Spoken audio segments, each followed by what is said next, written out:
Hello, scholars. Welcome to your first ever AP European History video. Prepared for a pretty epic 15 minutes. So this is where we left off. We were talking about the Estates General meeting in May of 1789 and where we left off. Basically, after the voting took place, the bourgeoisie, leaders of the Third Estate, left very irritated, and they, in mid-June, I'm right here, they decided to change their name to the National Assembly. If you had to guess why they did this, multiple reasons. To make them sound more legit. Third anything isn't very fun. This is also the age of Montesquieu. If you go back a couple of slides, I gave you the chart of the different eras of the revolution, and the age of Montesquieu is the changing of the government. This is much more moderate than the next couple of stages. A couple days later, they returned to Versailles to demand more changes from the king. They arrived to find that their meeting place was locked, so they went to the nearby tennis court, and this resulted in the tennis court oath, where the leaders, the bourgeoisie, promised that they would keep on fighting until they would have a formal written constitution, and this is officially the first steps, the beginning of the French Revolution. The king at this point has himself surrounded in his castle. Again, remember, this is 97% of France that is against him. And by mid-July, he also dismissed his finance minister, whose name was Jacques Necker. Jacques Necker was extremely popular among the Third Estate because he was one of the only men in the working for the king that actually attempted to help them. So it was kind of like the final straw that really, really upset the Third Estate. So moving right along, if you see here, what you're looking at is the optional assignment. You have a hard copy. If you missed class, please come see me. Slide 11, what you're looking at is a pretty awesome picture. Pretty awesome. The ancient regime, if you don't recall what this is, basically this is the ancient way of French society. It's hundreds of years. This is a great image because it shows the first two estates and basically the weight of the world on the third estate. And this is what the French Revolution, one of the goals is to break down the ancient regime. Slide 13, tennis court oath, a great image of the leaders of the leaders of the Third Estate, the bourgeoisie, the windows open, the curtains open, very excited to create a new constitution. Storming of the Bastille. Basically, if you go back a couple of slides, you'll also see that very convoluted chart that I had given you with all of the different causes of the French Revolution. We've talked about some of the political issues, we've talked about some of the voting issues. Well, on top of that, we've talked about the economic issues, and then on top of that, we had extremely high bread prices. You may recall in class we talked that on average, the French ate 2 pounds of bread a day. In addition, the late 1700s, France and many other areas of Western and Northern Europe were experiencing extremely cold temperatures, and as a result, the crops suffered. So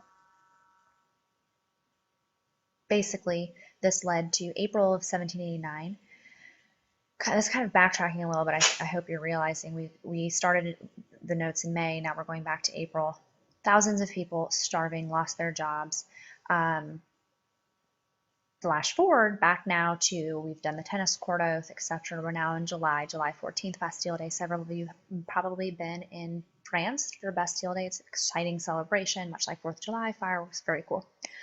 Well, the people of Paris, now keep in mind we're still in Paris throughout the first few months of the revolution. We are in Paris. We don't spread out until August into the countryside.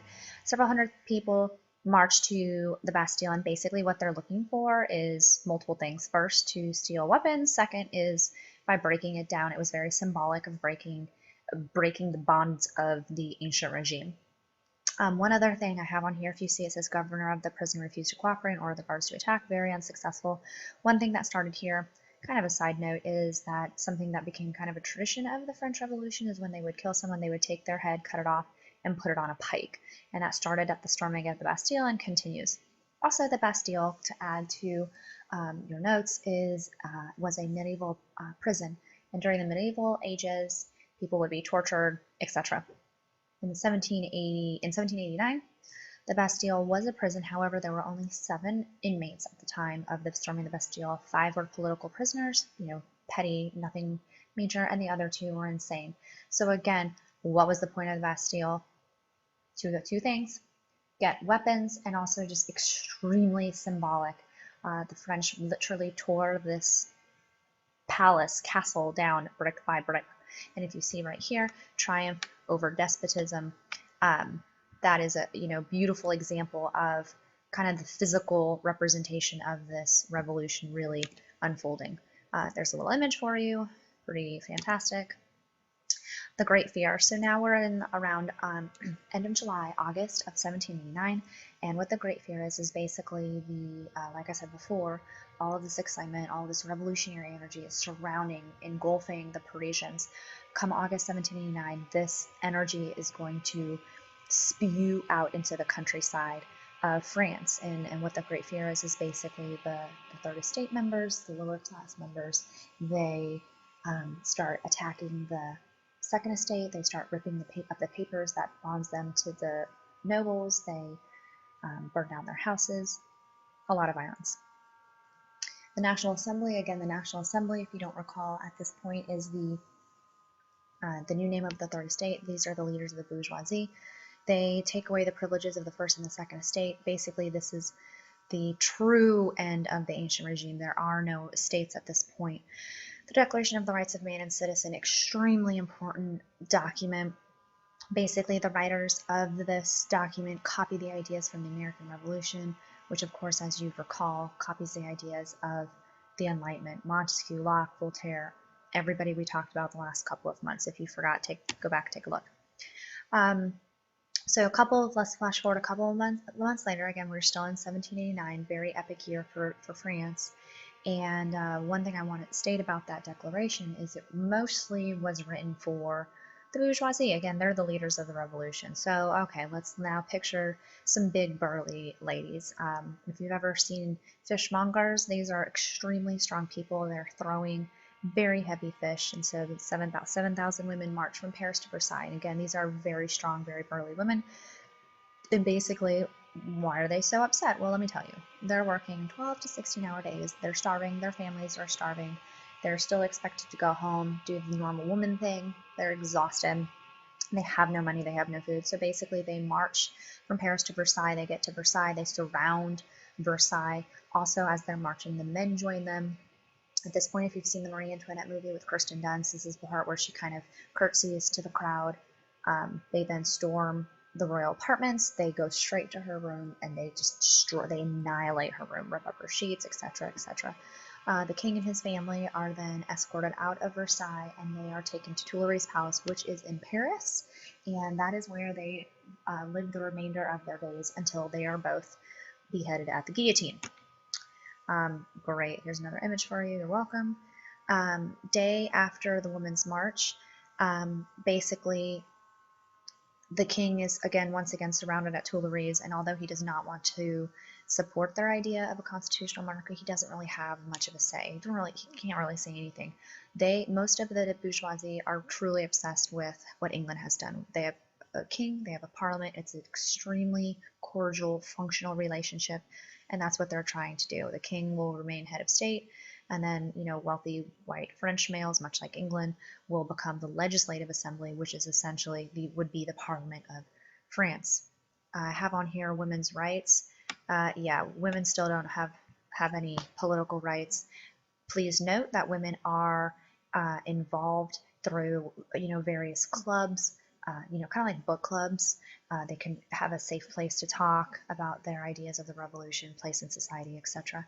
Olympe de Gouges, a very important name for this time period. She wrote Declaration of the Rights of Women and the Female Citizen. Did she get a lot of support? I'm sure you can answer this yourself, but no, she was mocked, she was made fun of.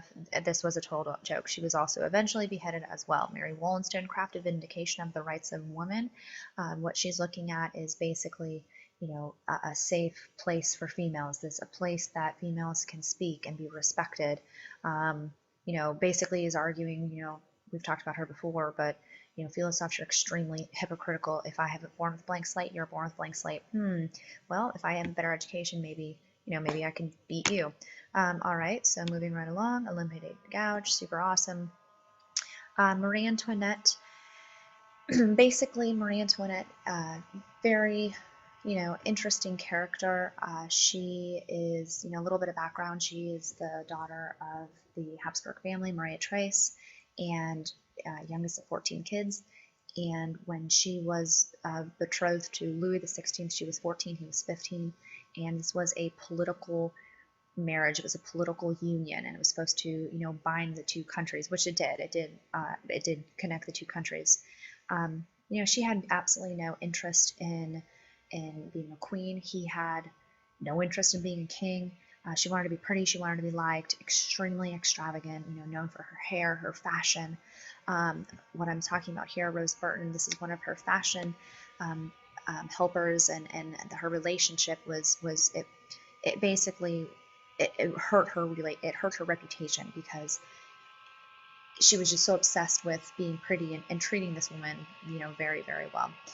One other thing too to keep in mind is because of her fashion, really, really became this indicator of society, of your status in society, and that's going to continue through the Victorian era and obviously into present day.